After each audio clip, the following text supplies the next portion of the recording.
Welcome to the 2018 David and Lynn Silfen University Forum. Please welcome University of Pennsylvania President, Dr. Amy Gutman.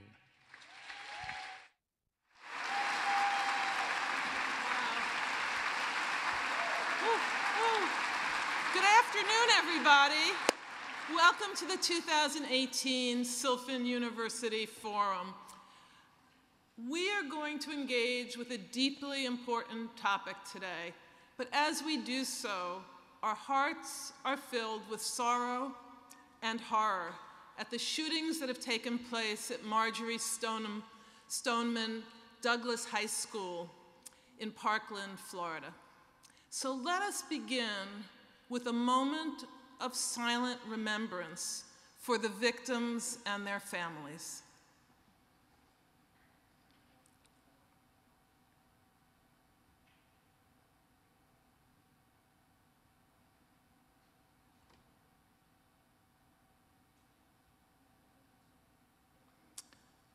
Thank you. So today we will consider People and Policy Adrift, Asylum Seekers, Refugees, and Immigration Policy. This program is made possible by special friends of the University of Pennsylvania. We honor the memory of Penn's former trustee leader, David Silfen, who together with his wife have generously endowed the David and Lynn Silfen University Forum nearly a decade ago.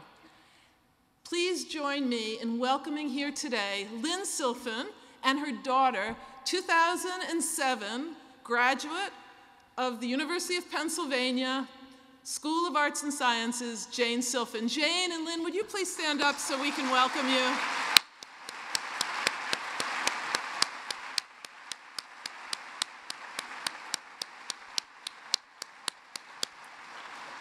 Today's program is special because our panelists are unsurpassed in understanding immigration and its challenges. Please join me in welcoming on stage Ann Richard, Dow Jock, Michael Doyle, Jeb Bush, and Joe Biden.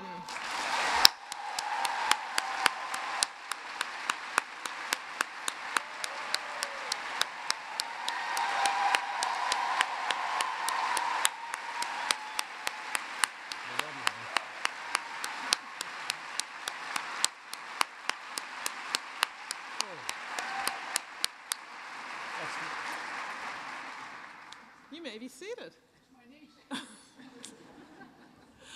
So immigrants, asylum seekers, and refugees have become powerful political symbols. Symbols that have provoked nations to build walls and barriers, exit treaties, spark military confrontation, and even determine election results. I have a deeply personal connection to this issue, not just as a symbol, but as a reality. I am the daughter of an immigrant refugee father who fled the Nazis. I am here with you today only because there was a country that he and his family could safely flee to. I draw a profound lesson from this on a daily basis. We must never lose sight of the fact that immigration is among the most life-determining of human issues.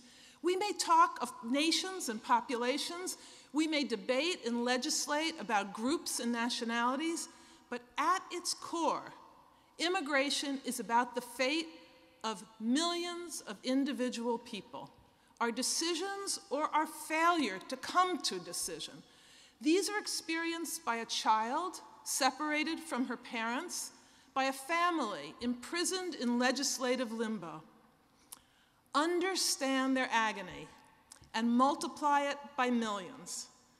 The decisions of nations like ours are experienced by millions of women and men, girls and boys who are enabled or prevented to make better lives for themselves and a better world for us all. The fundamental international law that governs refugees and migrations is more than a half-century old. Stop to think for a moment about how much the world has changed over this time. From border walls going up and coming down, to DACA being tossed like a political football during a recent governmental shutdown, to the refugee crisis in Europe, to a bipartisan proposal that now hangs in limbo as we speak, the consequences are profound. The personal and political repercussions make for a most challenging discussion, and we're going to have it here today. We have 5 remarkable panelists here who are more than up to this challenge, and I'm going to introduce them in order. Joe Biden served as the 47th Vice President of the United States after 36 years as a U.S. Senator from Delaware.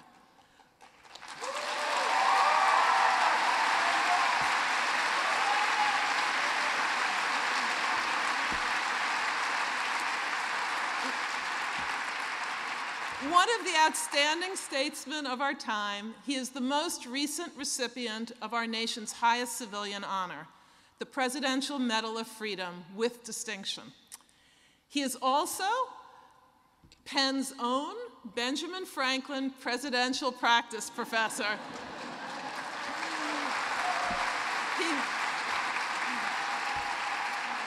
He leads the Penn-Biden Center for Diplomacy and Global Engagement in our nation's capital. We celebrated its formal opening just a week ago. Vice President Biden and his family have long and close affiliations with Penn, which he never ceases to brag about. So we brag about him as well. Former Florida Governor Jeb Bush served 2 terms leading our nation's 3rd most populous state. Florida is noteworthy for both its large immigrant population and its role as a gateway to the Caribbean, to Central and South America. Governor Bush has been celebrated for his success in reforming education and helping to close the achievement gap between rich and poor. We're so proud of the work that he has done.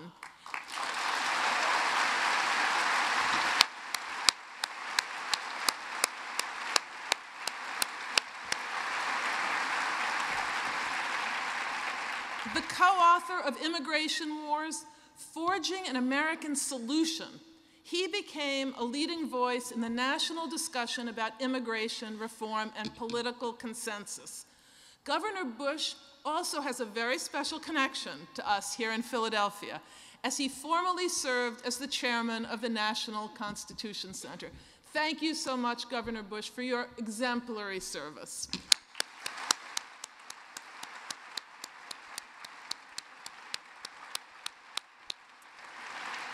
Columbia Law School and University professor Michael Doyle is a renowned scholar of global constitutionalism and international affairs.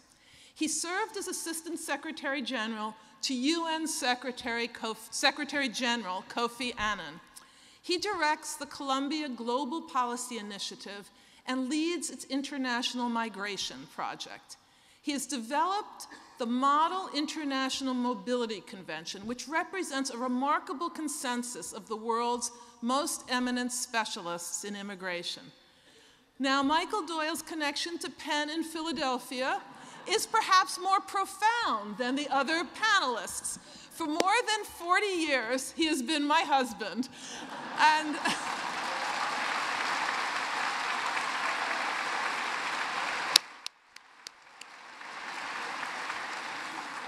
And as my mother, may she rest in peace, would have said, that's not so easy. So she loved him and me, but you can see whose heart he won over. I am especially honored to have him participate in this important Silfen University Forum.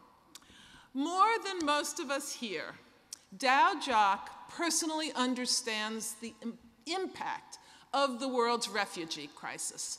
He grew up in the midst of Sudan's brutal civil war, losing his father to violence when he was only 6. In 2003, he arrived in Des Moines, Iowa, with his mother and 3 siblings as refugees. Hard work and talent brought him to Penn, and he became a proud College of Arts and Sciences graduate in 2004. Currently, he is pursuing a PhD in education, and no less, he runs an international nonprofit, the Doet Jacques Foundation, Youth Foundation, which is named in honor of his father. Through sports, education, and leadership training, his foundation reaches youth here, in Uganda, and in the South Sudan. We are so proud of you, Dow, and so pleased that you're back here with us today.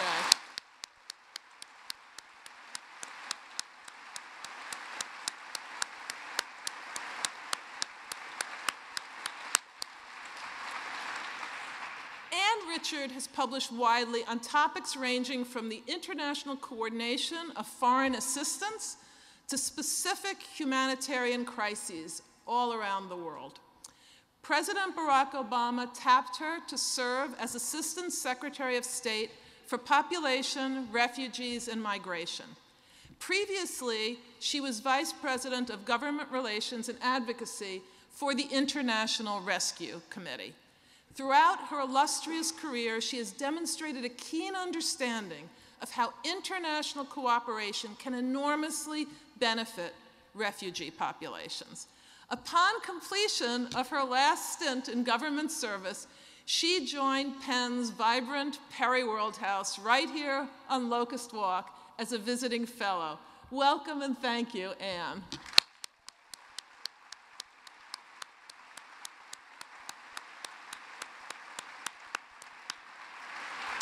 So, we have an exceptional group of panelists to share their insights with us, and we're going to get started. Okay, I'm going to start with you, Mr. I am looking. You made eye contact, which is always dangerous. I'll start with you. You have said that immigration, whether of students or of refugees, is important to this country. So why is it important? Because we know that it's also controversial. Why is immigration important to the United States of America? I'll try to be very brief. First of all, it's who we are. It's who we are. I was in India 4 years ago, on my way to meet with Xi Jinping in China. And I got a call from a fella who was the former president of Singapore, and who wanted me to stop by and talk to him. And he's referred to as the Henry Kissinger of Asia, a very renowned individual. And so I stopped to see him. He was 94, it was just before he died. And I sat with him, and he wanted to talk about how, because I'd spent more time than any world leader with Xi Jinping up to this point. And he wanted to talk about how Xi Jinping had consolidated power so quickly. Make a long story not quite so long, at one point I looked at him and I said, Mr. President, what's China doing now? He said, they're in the United States looking for the buried black box. And this is when that aircraft had gone down and lost in the Indian Ocean. And I looked at him like, you're looking at me. I said, the buried black box? I said, looking for the secret, that the box that contains the secrets allows America to be the only country in the history of the world to constantly be able to remake itself. And I said, Mr. President, I am old enough now to hazard a guess what's in that box, what they'll find. Two things. One, in the United States of America, there is no respect, which is good, for orthodoxy. That's why we break old things and make new things. The second thing I said is to see an unrelenting wave of immigration interrupted by moments of xenophobia. And he looked at me and said, why is that important? And I said, this is actual conversation, I said, Mr. President, because we've been able to cherry pick the best of every culture in the world. And by that I mean, think about all your ancestors when they came. It wasn't like they said, this is an easy decision. No one's sitting around a table in Guadalajara saying, I got a great idea, let's sell everything we have, give it to a coyote, have him take us across the border, drop us in the middle of the desert. Won't that be fun? It takes people with energy, optimism, perseverance, a notion that they want to work hard. That's who the hell we are. We're a nation of immigrants, and we're strong for it. And lastly, when I went from there to see Deng Xiaoping, Xi Jinping, I saw Deng Xiaoping too, but that was a long time ago. Right. Yeah, if I saw him, I was in trouble. But, Right. but the point that was being made was I've been earlier criticized in China by his predecessor when we were downgraded for our, because we couldn't reach an agreement. And President Hu said to me that, you know, by the way, I know America's not failing. It was being gratuitous. And he said, I know you're going to come back. And he said, and by the way, you have to do something about your entitlement problem.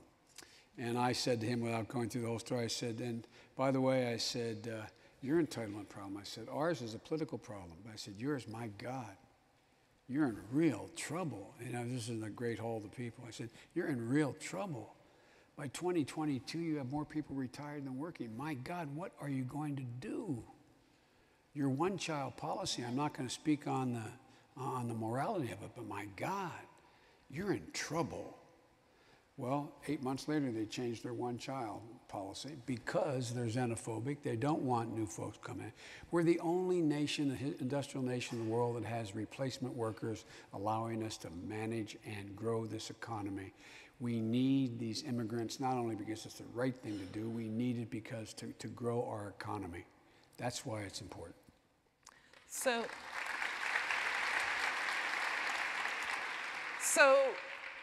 Governor Bush, as we all know, our national government actually shut down for several days, not over an impasse over taxes or a budget, but over an impasse over DACA, the Deferred Action for Childhood Arrivals program. This is something that we here at Penn have stood up for consistently, and I know it's something that matters a lot to you. Why is this such a political football in your mind? And would you share with us some of your thoughts about DACA? Well, first of all, it's a wedge political issue on both sides, on the extremes of both parties. To not fix it allows you to use it as a tool for the next election. Most politics seems to be right now focused on energizing your base rather than trying to forge consensus and bring more people to your cause. So politically, this has been a wedge issue since when Senator Biden was in the Senate and got to like literally 58 votes or 59 votes in a bipartisan consensus in 2006. And since then, any effort has always been trumped by, you have to find a new word for, just for the record, I was using Trump before President Trump became President Trump. It's very appropriate, though. But it's a wedge issue, and it never seems to, even though it's important, it never seems to overcome that. But the DACA issue is the easiest of the immigration issues. You think about it, and it's really not, the DACA, it's probably a misnomer. We're talking about children who, through no fault of their own, came to this country because their parents came. And that group of people, which is 1.8 million, not the DACA recipients, but the dreamers, the so-called dreamers, to resolve that problem is a 85% popular move. 85% of Americans, 80, 82, the polls I've seen, suggest that that's just the right thing to do. So talking about frustrating, you know, even when it's 85% popular, Washington seems to add all the other things in to make it more complicated. What we need to do, just as an aside about immigration, I have my wife is from Mexico, and she's a proud Mexican-American. My children are Mexican-American. And to use this as a wedge issue, if you happen to be sleeping with a beautiful Mexican woman, which I do, or you have someone in in an immigrant experience, same one, yeah. 43 beautiful years of sleeping with her, and almost every family has an immigrant experience, and to suggest that somehow not always that intimate, but still, we like that. It's just it's hurtful to be able to divide our country up in kind of this tribal warfare. It's hurtful for a whole lot of people, and it's not American. So solving this by pairing it up with some border security initiative to respect the rule of law, it was important. And the other thing, I may not get a chance to say this because I'm in this incredible university with this extraordinary history. What makes America special isn't just the fact that we're a country of immigrants, but that our national identity, our citizenship, is defined by a set of shared values. Exactly. And not by race or some kind of exclusionary identifier. It's the shared values. And so whatever happens in the immigration debate, I think we all need to focus on the fact that I'm not sure we have a set of shared values like we once did. And it's incumbent upon all of us to respect our history, understand our heritage, warts and all, and embrace it so that everybody gets back to being a little more unified about these big issues that we face. Yeah. So if there's, that's so.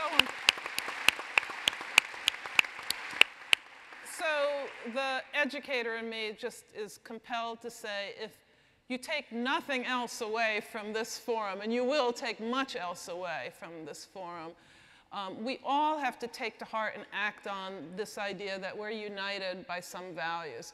We think unique, but we stand united on some values, and that's what, thank you very much for it. America's an idea. America is an idea instantiated in the values that you're talking about. So let me, I'm going to get back to, we're going to solve this DACA problem before the end of this afternoon. Anne, let me jump to you for a moment. Countries around the world are grappling with the dilemma of quotas for refugees and asylum seekers. All countries have some obligation here. So there's a moral obligation, but there's also political realities of how have you seen countries best deal with this tension between the obligation to take in refugees and asylum seekers or do something right about this worldwide issue and the local political realities. So this is not just an American issue. This is an issue for all countries. You have great experience here. Say something about how countries can deal with this tension. Well, first, thank you for hosting me at Penn over the past year. I really appreciate it. This is a very vibrant community, and I've loved being here at Perry World House. So thank you, President Gutman. I'm glad to have the opportunity to thank you in person. And then to say about in my travels around the world, speaking up on behalf of refugees and displaced people, I've met with a whole range of governments. And the truth is that most refugees are living in poor countries. Their hosts do not have the resources that would be ideal in order to take in and host refugees. And yet they do it in place after place after place, from Uganda, bordering South Sudan, to Jordan and Lebanon, to Bangladesh. The world's 22 million refugees have been taken in and have found temporary sanctuary. And the sad situation is sometimes these crises go on too long. And so we see protracted refugee crises. People aren't getting a chance to go home again, which is what most of them really want to do, is to go home again. So we see really different attitudes, a real mix. Some of my personal heroes have been Angela Merkel, being open to finding a way to deal with the large numbers walking to, really headed towards Austria, Germany, Sweden in the summer of 2015, but also Justin Trudeau, the Prime Minister of Canada, who seeing the situation resolved to take more refugees. And the Obama administration also worked to take more refugees, but unfortunately in the United States, that policy has been thrown in reverse by the new administration. Yeah. Well, there are political costs Merkel has had to deal with, right? The Germans had a need for youth and vitality, but 1 million people walking in at one time, unplanned, without checking them at the borders was a very overwhelming situation. Right. And it has been divisive in German society.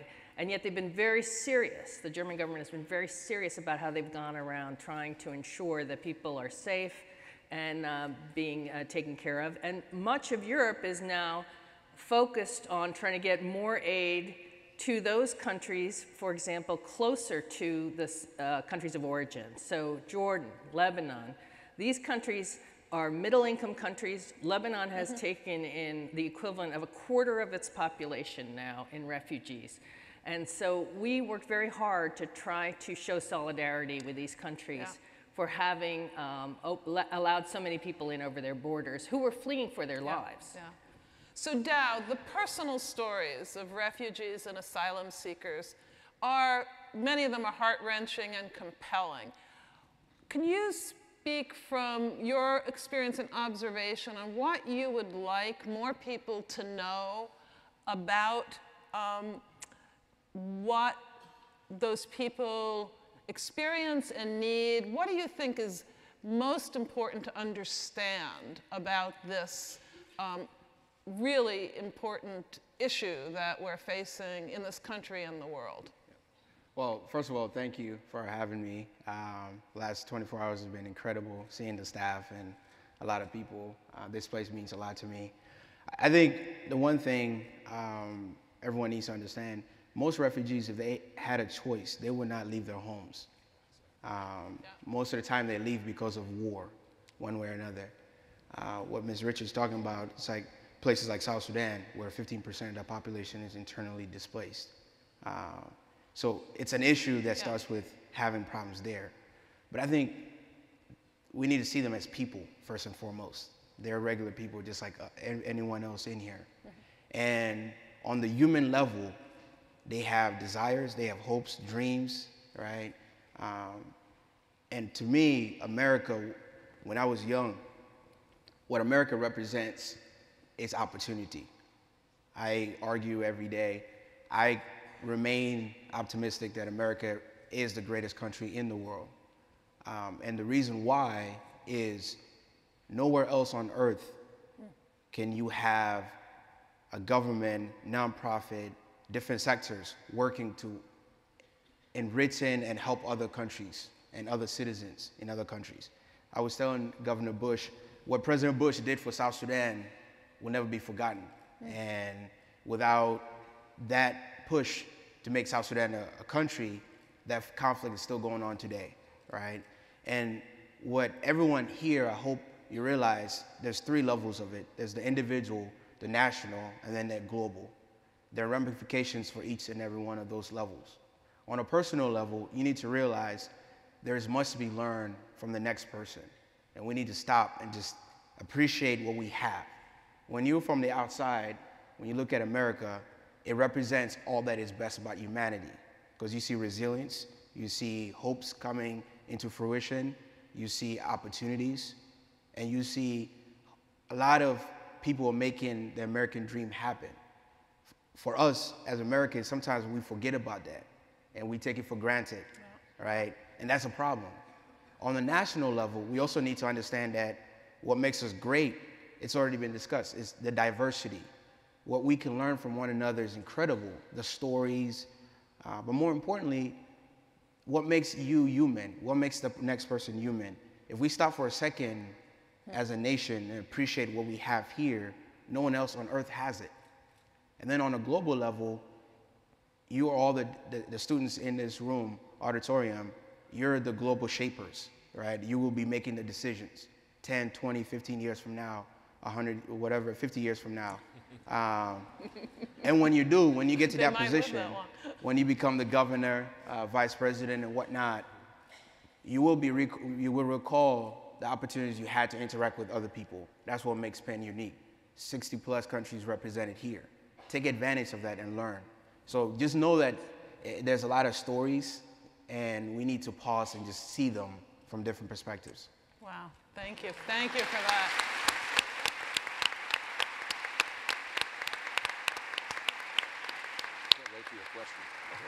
Michael, Oh, This, good. I didn't know we were going to get to me. Thank you very much.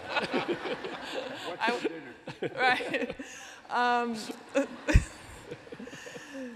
The immigration policies of countries impact each other.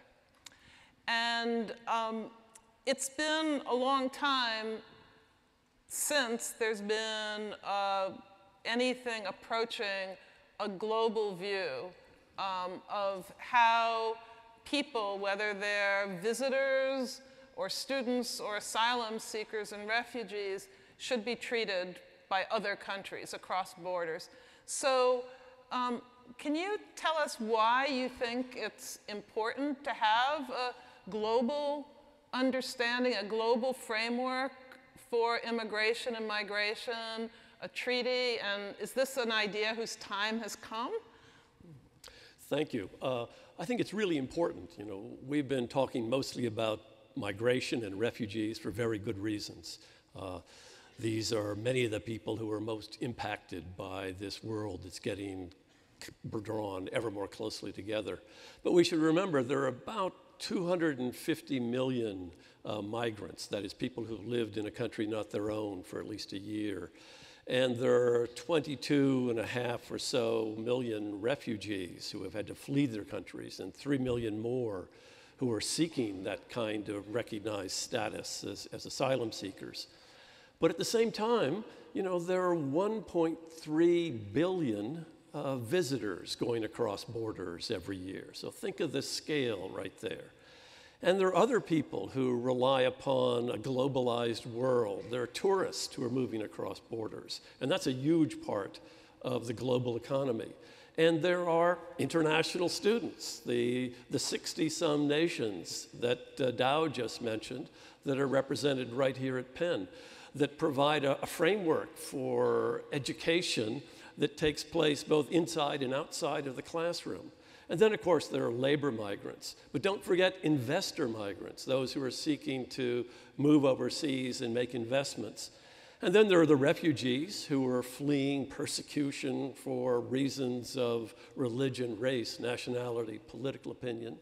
And then there's a whole nother group of forced migrants who are simply fleeing for their lives, and they have to move. And that might be by civil wars or generalized violence, or increasingly, the threat that the island that you lived on is going underwater. You are losing your country quite literally. And other places that are simply drying up by the effects of climate change, and you can no longer farm in your village. You have to move. We need a new set of rules that cover this full scope of human mobility. It's not enough just to have silos divided up that don't connect, and that, as with existing legal architecture, like the Migrant Workers Convention, designed to protect workers in countries of destination, has no ratifications from any significant country of net immigration, of destination. It doesn't do its work. And the Refugee Convention, wonderful as that is, if it's read literally, is much, much too narrow. We need to broaden it to an understanding that anyone fleeing for their lives through an external threat to their life or arbitrary incarceration has some claim upon human sympathy and protection across borders. So we need this global floor. We don't live right now in a world that's politically conducive to architecture building. You know, this is not 1945. This is not even 1991, where major significant changes were made. But we need to start thinking about this right now, about a better global regime for human mobility. And if you'll excuse the plug, 30-some colleagues with me around the world have written a model international mobility convention, which we hope will start this conversation. And conveniently, we've placed some of them in the back, very brief summaries. And if on the way out you were to take a copy and be inspired by it and choose to sign it, there's a web page that you can go to and become one of the signatories of a better regime for the future. Great. So, yeah.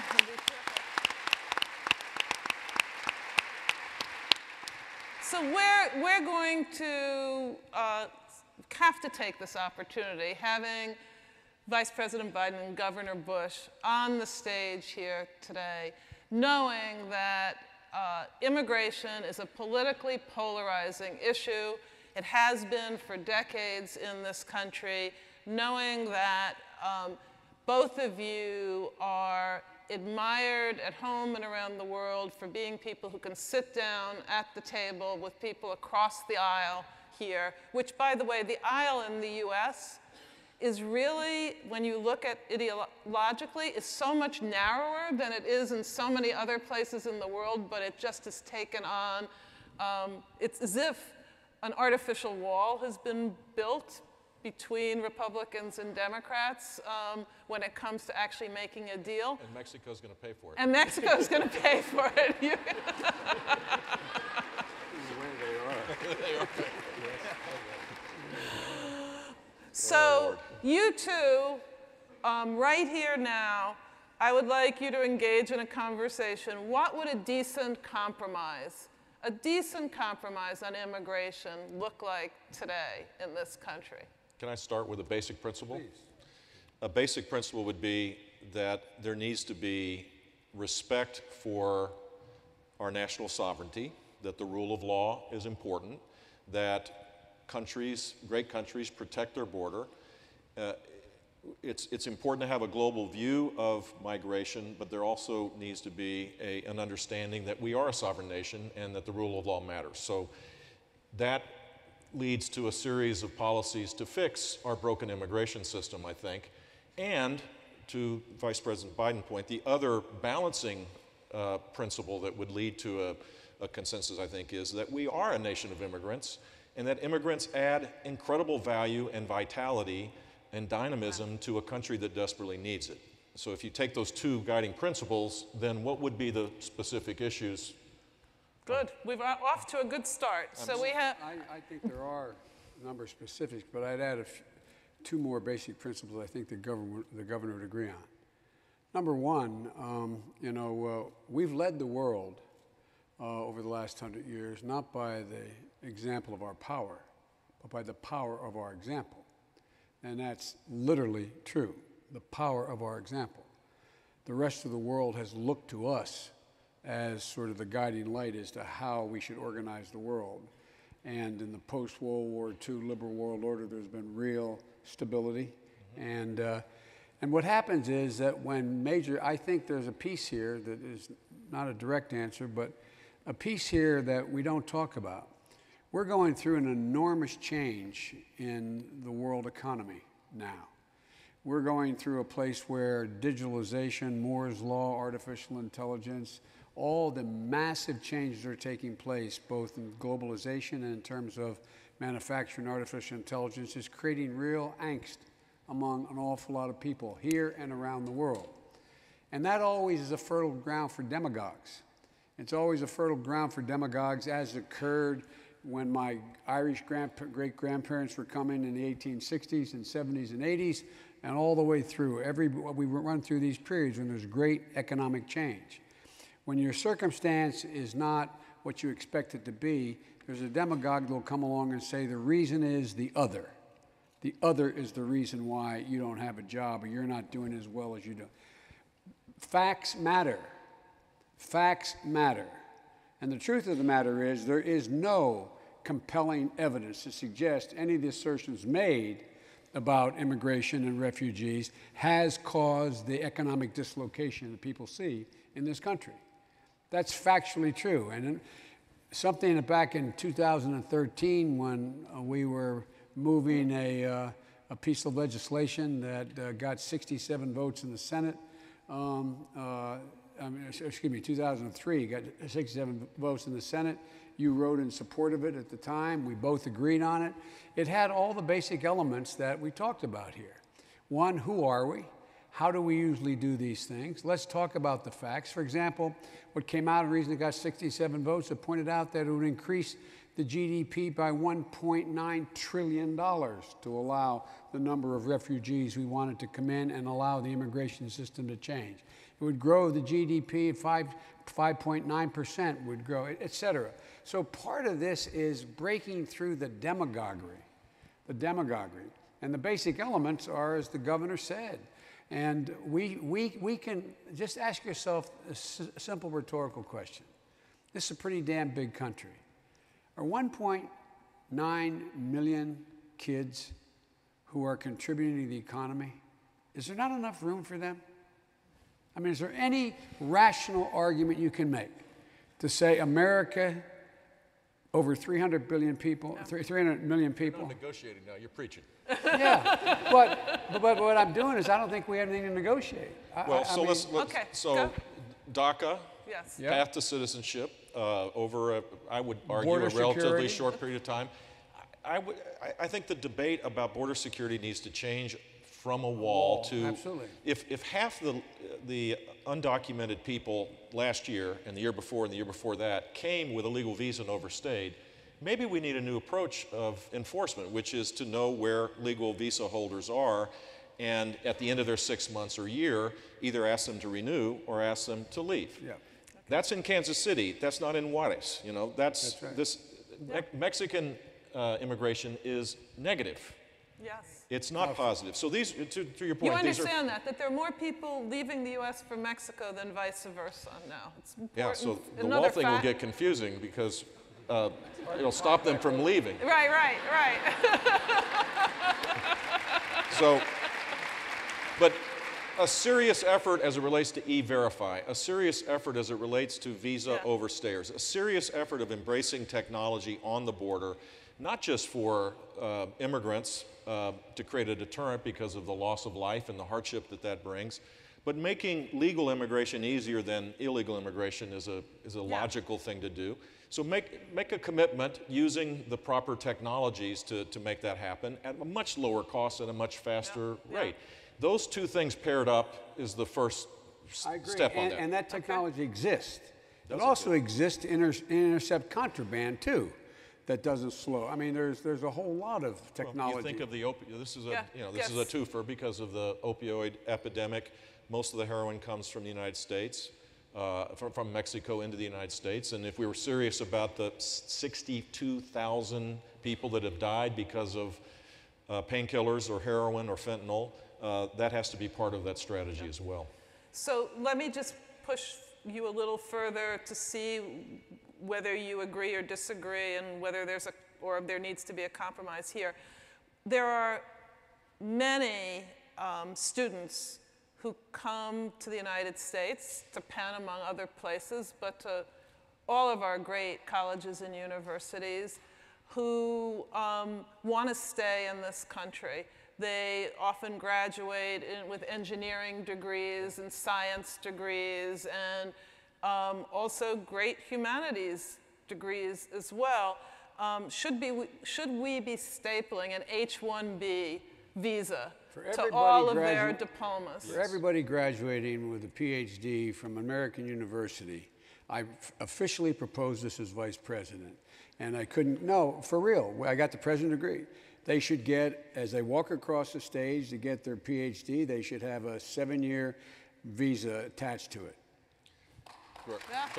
So In our answer. facts do matter. About 15% of immigrants coming into this country come for economic purposes, whereas Canada, 85% or 80% come for economic purposes. So maybe emulating the best of the Canadian model would be helpful, which means we're the only country in the world that has this extended definition of family to include adult siblings and adult parents. If we narrowed it to what literally every other country in the world had, and then rather than do what some in my party want to do, which is just decrease the number of immigrants, use that to expand it to basically create an economic strategy would be part of this. So the term that's a pejorative is chain migration, but this is definitely, all this is to narrow the number of people coming to what all the rest of the world uses as its basis of family reunification. And then because what's happened with chain migration, set up, by the way, in the 1960s to make sure there were more white Europeans coming into the country, ironically. And as the Europeans stopped coming, it opened the door for great immigrants from all around the world. But the purpose of it was not the purpose that people talk about now. But if you narrowed that, then you could have an economic strategy that would make would have higher skills, could be based on economic need. You wouldn't overwhelm the country with people that had skills that are already here. You'd be respectful of the national sovereignty in that regard, and it would be a catalyst, as Senator Biden in 2003 suggested, of sustained economic growth. The other thing, what's wrong with that? No, I agree with you completely. Okay, so No, I agree. And by the way, we're getting the whole immigration compromise right we haven't here. gotten to the 11 million people. That's the gigantic elephant in the room. I think we should look at this thing, Governor, in terms of the future and the past. There's a lot of things that in the past that have moved from a court of law to a court of equity. When you have people coming here because we provided for asylum for them because of earthquakes and all these other things, and they've been here for 20 years now, overstayed. To send them all back home now it seems to me, it is inhumane to do that, particularly since the place you're sending them back, you still cannot accommodate them. But we should we should look forward and decide what should be the policy in the future as to how we should deal with these things. One of the things that the Secretary dealt with all the time was, if we were more foresighted in the way we tried to be, and we started to get some traction, your brother did, and we did as well, in making sure that where all these places where where refugees are fleeing because of the chaos that exists and or the economic hardship. Yeah. If you can fix that or help fix those areas, for example, we know now that in Iraq, we've defeated ISIS, and the administration deserves the Trump administration deserves some credit for this because they finished the job. But the fact is, we know, that was my responsibility, we have $58 billion to reconstruct that country. And if we don't reconstruct it, we're going to get ISIS 0.20. We're going to be able, so we were able to put together a coalition of countries that was getting together to make sure to rebuild the bridges, rebuild the water systems, rebuild all these towns and cities. If you do that, you will cut the refugee flow by hundreds of thousands of people.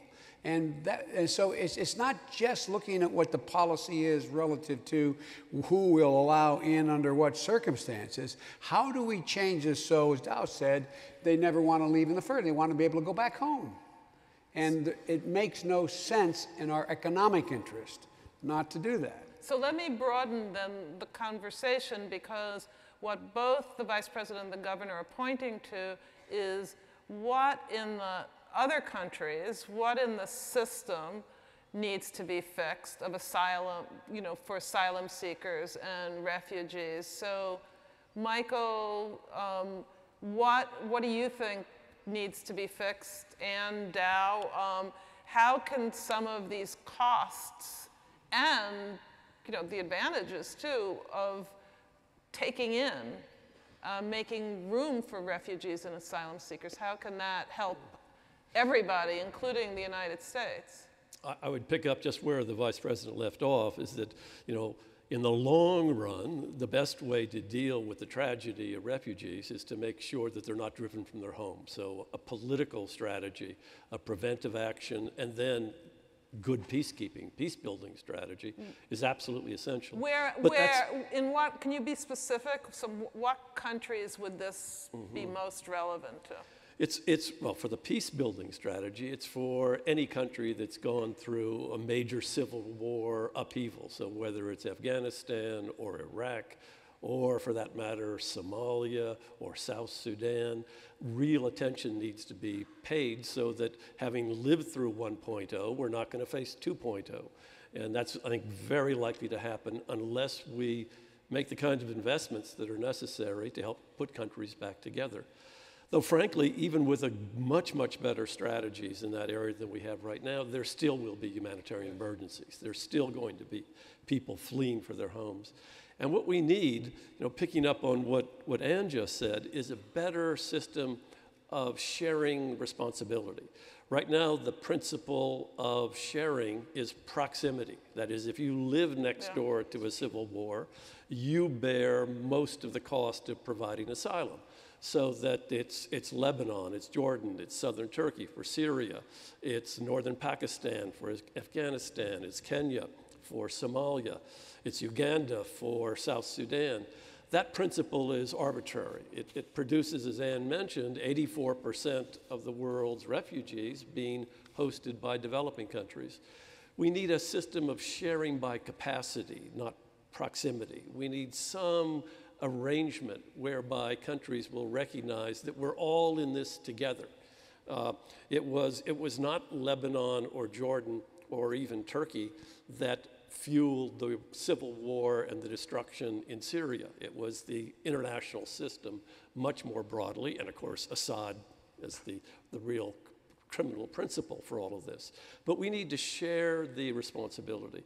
And the way to do that is not to try to impose it from the top down. The Europeans have already proved that you cannot do that. You cannot tell Hungary from Brussels exactly how many asylum seekers they need to give hosting to. Instead, we need to borrow some of the ideas that came out of the Paris Climate Treaty, whereby countries will have a global conversation about the need for shared responsibility. They will get an understanding of how large the actual responsibility is, how many people are refugees, how much it costs to sustain them, how many can be helped in developing countries where in many cases more efficiently they can be, and they're also closer to the opportunity to go home, and then how many need to be resettled into countries further away. And have that conversation, and then ask our statesmen to step up and say, we now understand what the global responsibility is. And here, a country like the United States, with its immense wealth, its immense diversity, its very low unemployment rate, its increasing productivity, we are prepared to take so many individuals who will be protected by us and given a new opportunity to start a life. If their country suddenly gets put back together, they'll have an opportunity to go back home. If it doesn't get put back together after a generation or so, we will welcome them as future citizens. And this is doable. It won't solve all the problem because some countries will simply shirk their responsibility. But we need to create a platform wherein citizens can tell their political leaders what it means to be not just a national citizen, but a global citizen. I think that's a step we need to do. To this and ask,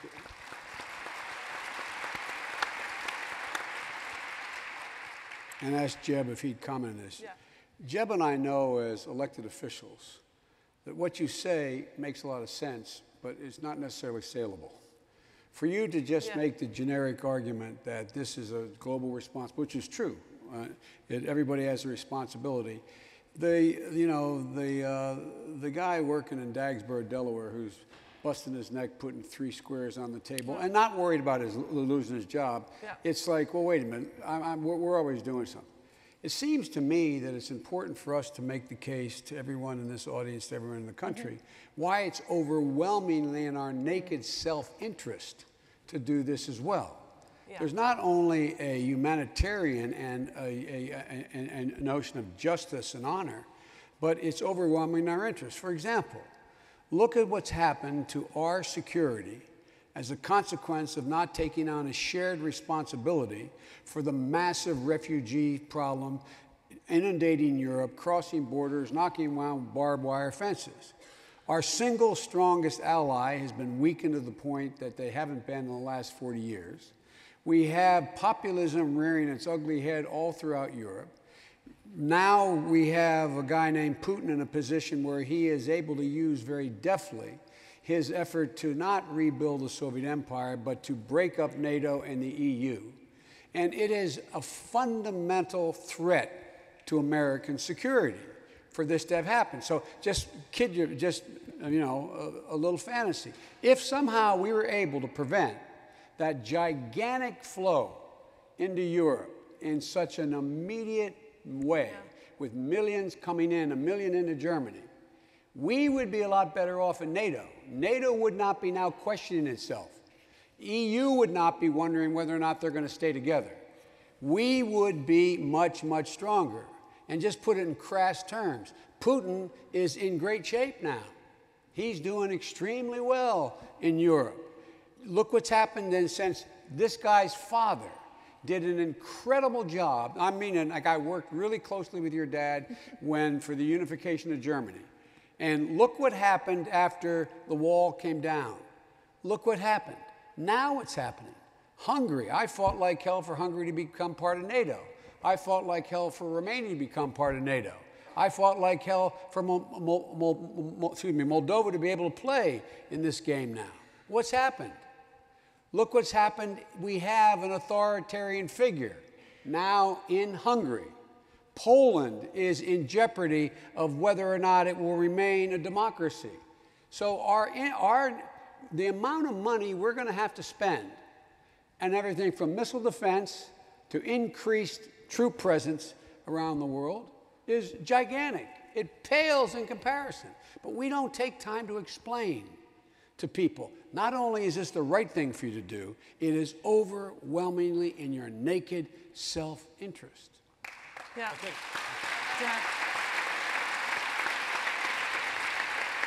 Can I just one quick point that because the question was asked, how can we create an environment where there's consensus on this? One way is to make sure that people know when refugees come to this country, the screening process, how long it takes. I mean, it's a year-and-a-half process. These people, are thoroughly screened. And secondly, the other issue at stake here is back to the neighborhood. Another immigrant story. My daughter-in-law is Canadian, and her parents are Iraqi, and they live in Jordan. There are more refugees in Jordan if you add up the Iraqis, the Palestinians from many years ago, and now the Syrians, and there are Jordanians. And if Jordan becomes unstable because of this massive number of people that are inflicting real challenges for the country, then the whole Middle East will be turned upside down. So there is a national security interest. You can believe in America first. I do. But America first means that we lead, and we lead across the board, not just militarily. We lead diplomatically. We lead as it relates to the moral implications of our policies. We have to lead in a much broader, deeper way. It's terrific. Dow. When I was playing basketball here, Coach Allen at practice. Let's hear it for Penn basketball, by the way. There was a play, and he stopped play, and he asked me, "Hey, young Jock, you know what I'm thinking?" I'm like, "Yeah," because I just told him because I had an idea. He's like, "No, you don't. You don't know what I'm thinking." And his point was, if we don't communicate, we don't know we're at different places. Parents, kids, if they don't communicate, disconnected. Relationships don't communicate. We started this conversation with values, right? One has made America great, in my opinion, is three things. Morally, we've been on the moral side, right? As having always standing on the morally the right thing to do side. Two, militarily. Number three, economically, right? Now, it's not feasible for us to spend more and more money on military, even though the military would love that, more toys, it's good. However, I mean, it's good because, if we go to war, you have more better equipment. However, it is feasible to engage, and the engagement is on multiple levels. I think I've had two moments where I felt un-American in my life. The first one, I came back from London, and I was at Minneapolis airport. And the TSA agent picked me out of 10 people, right? And he had my passport in his hand, and he was asking me what I'm doing in America. And it says USA, That was the first time I literally, visceral reaction, I felt un-American in that moment. The second one we're at Fort Leonard Wood, Missouri, and there's 60 of us officers, and to the top right is our international student from Rwanda, Eric Nyamuhenda. And I'm sitting in the back. This is a colonel, right? This is a highly educated man, smart, and he's in charge of the group, special forces teams around the world. And he says, we have how many internationals? 1. He looks straight at me. And I'm wearing the same uniform as everyone else. Now, for a moment, I was like, what's going on? But after I reflected a little bit, it's not his fault. I can't label him as racist or bigot or whatever for maybe thinking that I'm not American, you know? However, it begs the question, are we doing enough to educate one another and engage one another? What does it mean to be an American for us? What are our values? And so on that level, we need to engage one another, okay? On another level, we need to engage what Vice President Biden said earlier, enabling and empowering people who come to these countries, right? You have doctors, lawyers. Case of South Sudan. You have lawyers, doctors, smart. They've contributed greatly to the United States of America. And at any given time, if the political climate in South Sudan was better, they would pick up today, most of them, to go back and help, okay? So how do we facilitate that? And we have to engage and ask these people, how do we make that happen for you?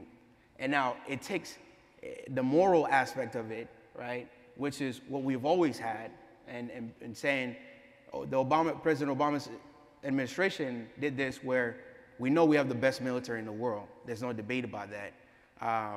However, we're gonna lead with diplomacy, all right?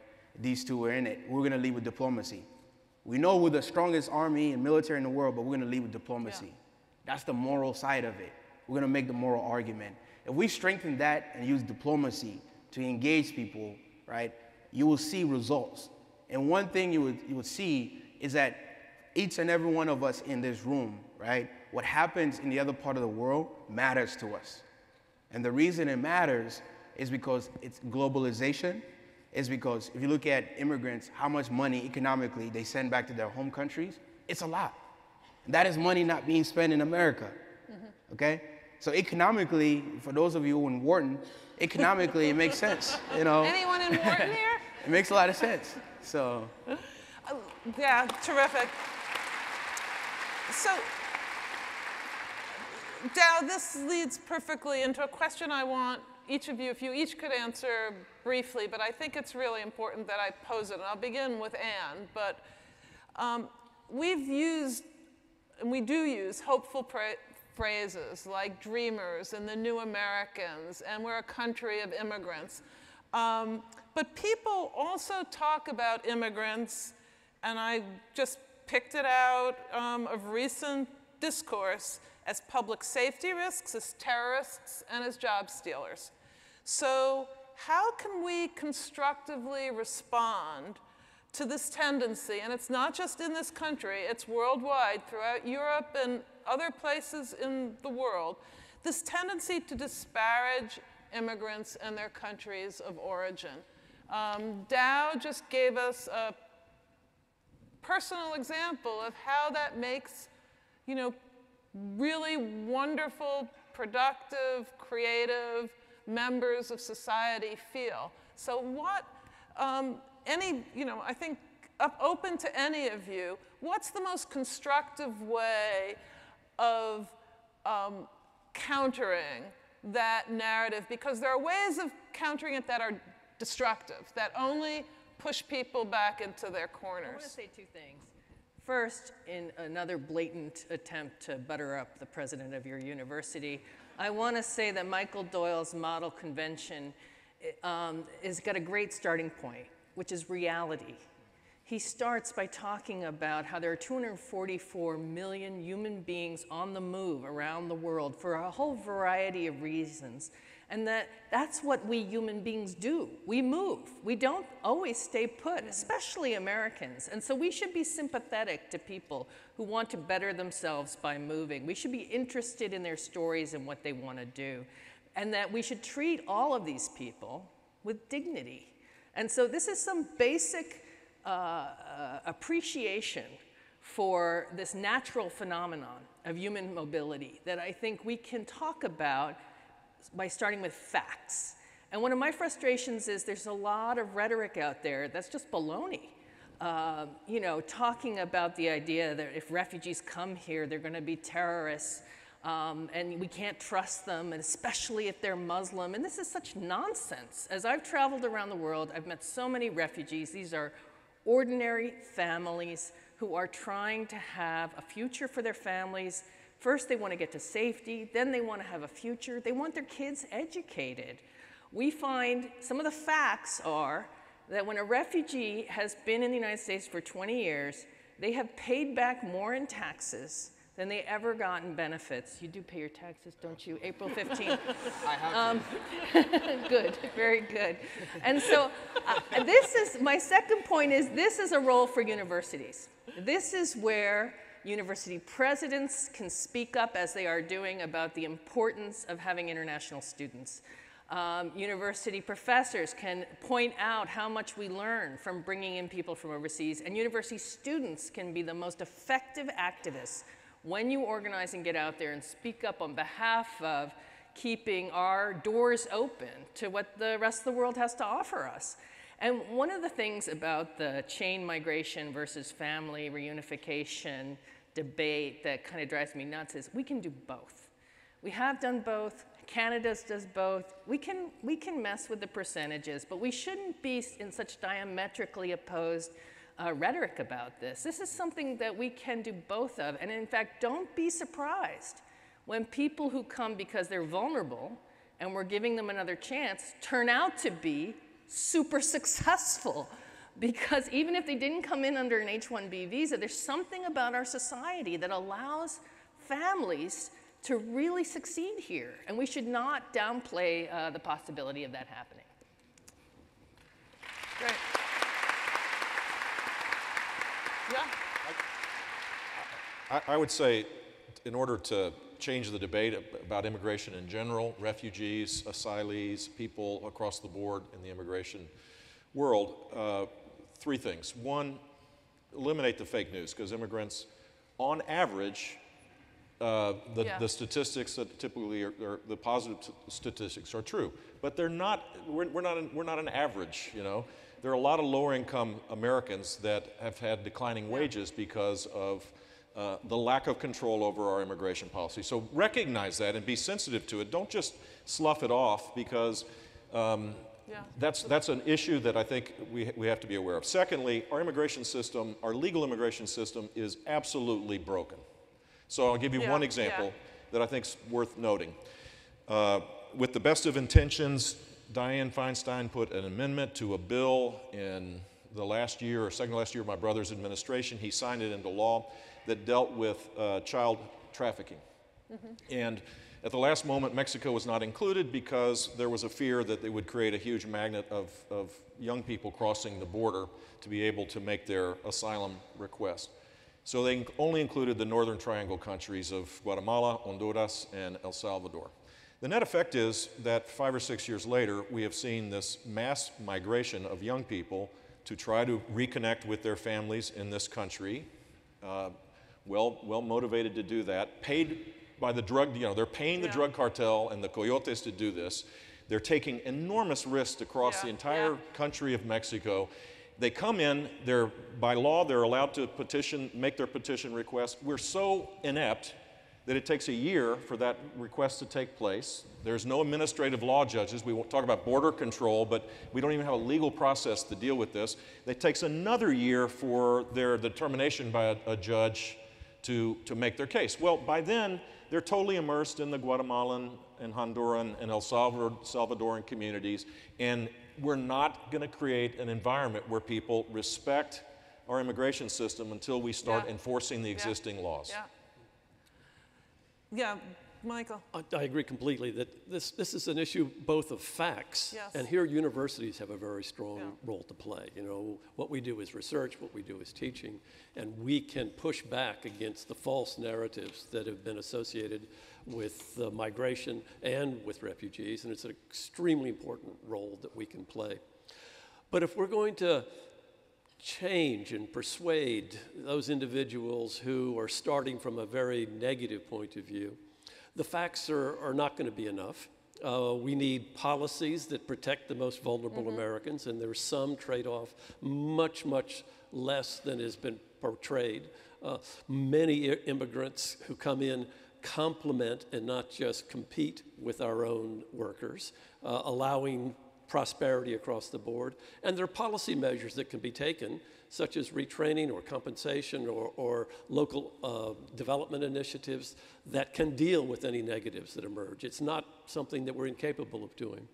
But the other thing that we need to do, in addition to good facts, good policies, we also need to speak to people's hearts. That is, there's direct correlations between willingness and welcomeness towards immigrants and refugees and knowing one, or having a friend who knows one. And that holds up both in the United States and in the UK, where the issues are somewhat different, but the Brexit votes were somewhat related to some of the current controversies we have here. And if you were in a community that had immigrants somewhere near it, you were much more likely to vote against Brexit.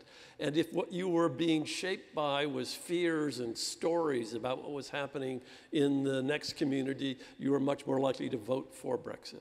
So we need to address people's hearts as well. And one way to do that is what our friends the Canadians do, is that they regularly have public broadcast of Canadian families describing their experiences as serving as hosts for immigrants. And they have a sponsorship program that works very, very well. And so we need to hear the voice of former refugees, current immigrants. We need to hear the voice of the sponsors who have experienced what it's like to be a welcoming citizen. And so we need to speak to heads as well as hearts. So speaking of speaking to hearts, you are really renowned as a politician who does speak to the hearts of people who may otherwise feel that they're being left behind. American citizens, not immigrants, who are the most vulnerable. So how do you do that? First of all, I agree with everything that's been said so far. We're all going to this slightly different perspective.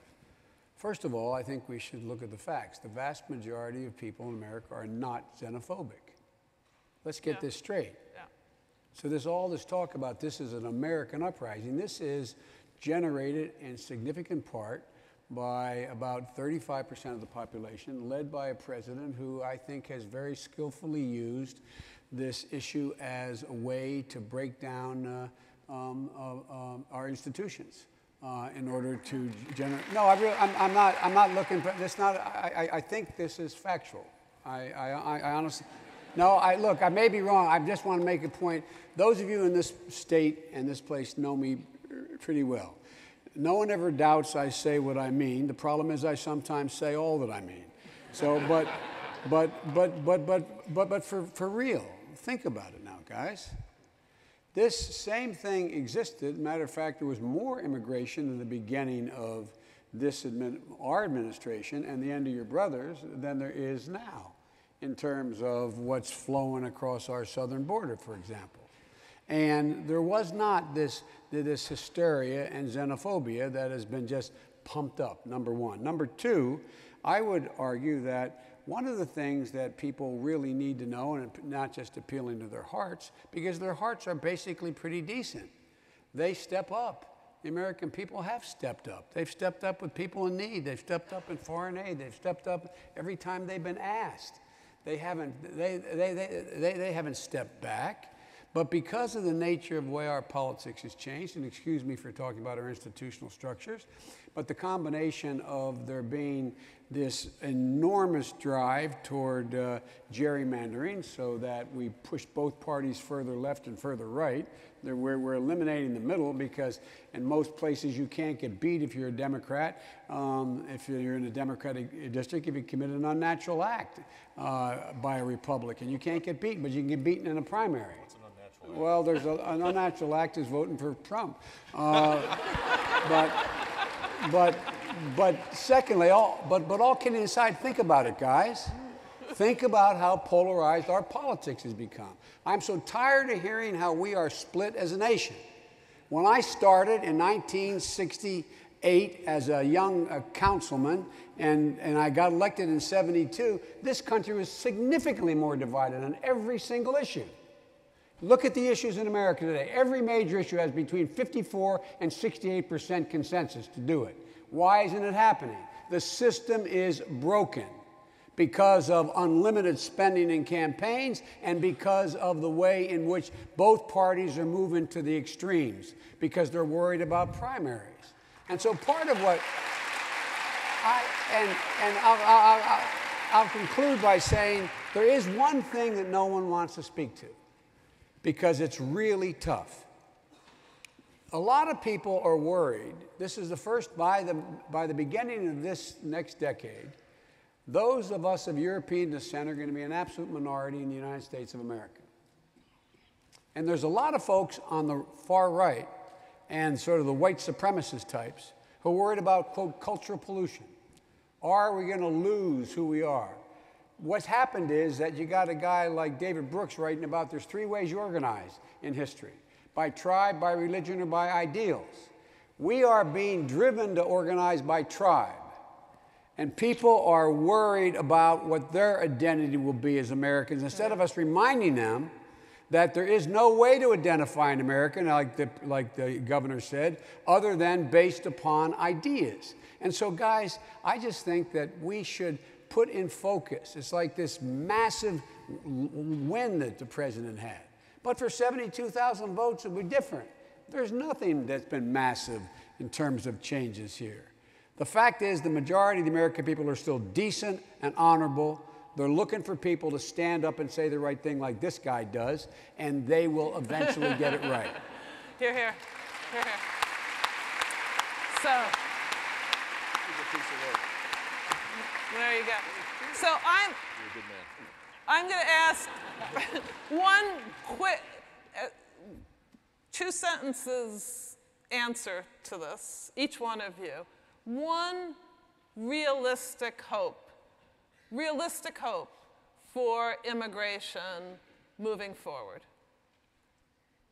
I would love to see the issue of refugees go back to being an issue that has bipartisan support. It has for decades. Amen. Okay. Got to focus, yes. I think my first hope would be that we don't use the other. That language is very bad. The otherness, that's dangerous. The second hope is, especially all of you in here who are students, is self-improvement. Improve yourself. Be aware of what's going on in the world. Study, read. Amen to that, too.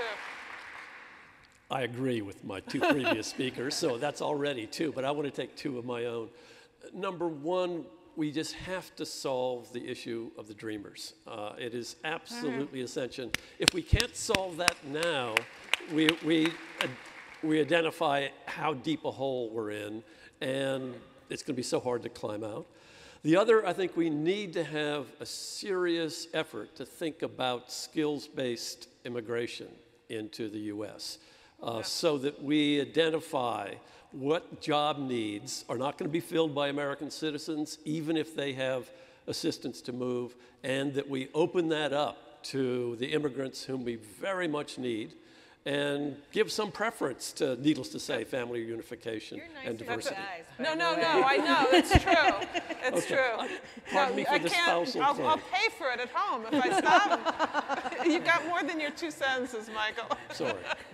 Thank you. I'll take his 2 sentences and advocate civics education for America. I think if we got that done.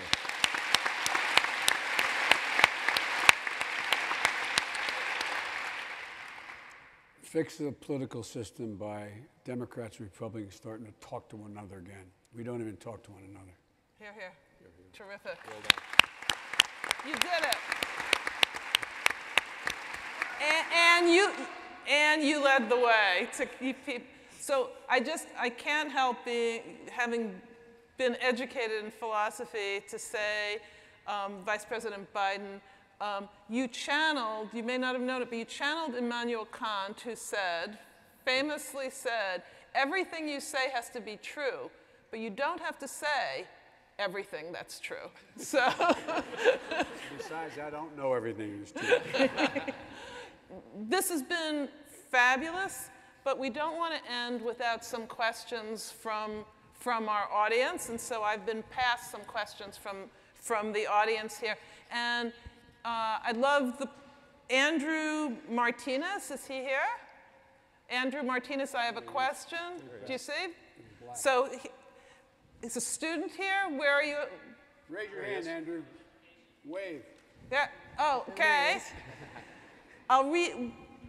Where are you a student? Graduate School of Education, ranked number 3 in the world. In such a polarizing political climate, how do you see support for immigration reform happening? So this is the nuts and bolts. Who wants to take it? Governor Bush. First, these are what we've discussed are 60+% issues in terms of border security done the right way, dealing with the dreamers, the 1.8 million that are here through no fault of their own. These are issues that have broad popular support, and if they can't get done, then I think incumbents need to be punished politically. Hear, hear. That's how it's supposed to work. I mean, if you don't like what they're doing, throw the bums out. That's kind of how it's worked historically. That's democracy, right? Yeah. Lisa Gale Zeitlin? Lisa Gale? Yes. And say where you are at Penn? Terrific.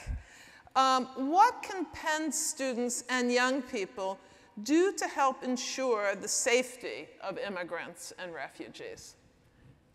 Anne, you spoke to, why don't you speak to this? Yeah, there are groups on campus that are concerned with refugees. And so I suggest you search them out and join and get active. And there's also very good groups in Philadelphia that are helping to resettle refugees. And so if you don't know, Perry Worldhouse will know. And they do a great job. And I mean, what more could someone who's a refugee want than to live in Philadelphia? I mean, it's nirvana. And I will just underscore Anne's plug for Perry Worldhouse on Locust Walk. If you want to learn what other groups are doing to help and how you can join, just visit Perry Worldhouse. Fabulous staff there to help you. Okay, next question. Nicholas Verga? Nicholas? Right here. Identify yourself. Oh, wonderful. Welcome. So Nicholas's question is, do you believe that mass migrations can always be channeled into economic growth? No. Would you like to expand on that? They can't always be challenged to economic growth immediately. You're going to look at what's happening in Germany, 1 million people, or you look at Jordan, where their population is the fewer Jordanians than there are those with mass migration. They cannot accommodate them. They cannot find enough jobs. And so it is mass migration. Yeah. Can migration, in fact, if you do the 3 pieces of it, and I'm not going to go into it, 1, fix the homes in which they came from, the countries they came from. 2, make sure while they are refugees, they are taking care of their basic needs. And 3, allow for significant migration into other countries sharing the responsibility. The answer is yes. Yeah, and you should, because the 1 million into Germany did create a significant problem, both a humanitarian problem and a political problem. So yeah, I think 800,000 ended up in Germany and 200,000 went on to Sweden. Yeah. And what we have called for in the past, and I led US delegations to migration conferences, was managed migration. Being smart about it, thinking about who needs to go where, who's interested in going. And so it's a very rational approach as opposed to letting all hell break loose. And I was very disappointed when the Trump administration decided to boycott a migration conference in Mexico. Believe me, I went to a lot of migration conferences. You never read about it in the newspaper, which was fine. But so the Trump administration decides not to go, and they say it's because they refuse to surrender our sovereignty, and that was just nonsense. Because by going, America has tremendous influence. And the things that we're calling for are basic values that all Americans share of treating people decently. And so I was very disappointed that in addition to a lot of things about scaling back our diplomacy, that they sort of missing in action in the migration debates right now. That's why when she was going to those conferences, the president was sending me up in the hill. Not a joke. We got up over 100,000. We could accommodate a lot more relative to our population and our wealth. And quite frankly, you're being a little disingenuous. We were not viewed as doing our share even when we pumped it up to 100,000 in these conferences. But SMART, it's really important that there's a role for everybody here who cares enough about this to study, learn the facts, and try to figure out how to make smart migration work, because all the good things and the good hearts in the world are not going to solve the problem if we're stupid at how we don't vet people well and efficiently and so on. I think that's just really important. Michael. Let me try a finance guy kind of answer, though I'm not a finance guy. There's only two sources of growth. There's productivity and the increase of the population. That's where economic growth comes from. And I recently saw some figures that the reproduction rate in the US is quite likely to fall to 1.7. So Already has. at 1.7, it means that we're going to be declining unless there's very rapid population growth or very rapid technological growth. So either the young men and women in this audience need to get very busy to deal with the population issue, Please, or we Michael. need to have fantastic rates of technological growth, or we need immigrants coming into this country. Those are the simple choices. And the young men and women in this audience are very busy already, so learn, yes. Well, Michael, but every expert acknowledges and believes there's going to be significant rapid technological growth. Yes. And it doesn't answer the question, I don't think, about mass migration. When you mean mass migration, you mean an amount of migration that overwhelms the population in the country in question. Like Italy. Like what's happening from Libya. Yeah. Okay. Jesse, final question goes to a student, Jesse Blanco. Jesse, where are you? Ah, stand up. Jesse, where are you a student at Penn? Yes, the College of Arts and Sciences. Do we have any other people from the College of Arts and Sciences here? Whoa! How can social media be used to facilitate meaningful dialogues on controversial topics like immigration? So here, bring together new technology, meaningful, constructive dialogues on controversial issues like... I have one idea, which is that because people are afraid of people they don't know, I think that you can get videos of people who are in refugee camps or living in cities. Most refugees live in cities, actually, and not in camps, who can tell their story. And if you care enough, you can listen to their stories and start to understand why they've fled, where they're going, what their own hopes and dreams are. And I think that could be a useful way to use modern technology to tell stories. And we have to call on the youngest member of this panel, who probably knows the most about social media, Dow. So I think social media can be of value, but it can also be detrimental in many ways. So when I was here, Reverend Chas Howard, he used to have a thing at chaplain's office called pause, right? I mean, just reflect, just stop, okay? Today, because of social media, we're not pausing. We're not stopping to reflect and be present, right? And by not being present, you're missing a lot. You're missing the relationships, you're missing what's going on, you're not processing things, okay? And that's dangerous for us as a society, because our relationships will suffer with one another, with our spouses, with our kids, right? So when your kids, especially the students, your kids turn out, they don't want to listen to you, you can kind of look at yourself in the mirror because you spend too much time on the phone perhaps, right? On the other hand, I think that technology allows us to see what's happening around the rest of the world, right? With the video, YouTube, with Twitter, it can be of great use. And we can connect with other people in other countries through social media. WhatsApp is an example. You can be texting somebody across in Asia or South America or Africa or wherever. But it all starts with, as individuals, what are we doing with this thing? With the last question, I think we also need to incentivize people who are helping immigrants or refugees as well. President John Magufuli of Tanzania just withdrew Tanzanian support for a UN program that helped refugees in his country from Congo. And as students at Penn, you use social media to be aware, again, of what's happening around the world, and then create dialogue, okay, at Penn to begin with, preferably in person, but if not, do use social media. So. But it's a double-edged sword. Yeah.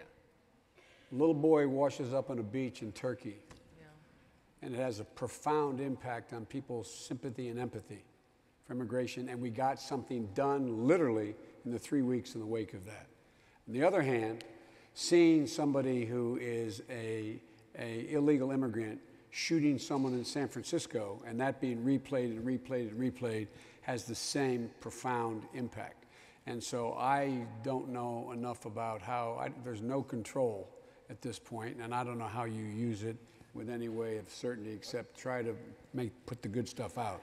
I think our president ought to stop tweeting, and we ought to stop watching.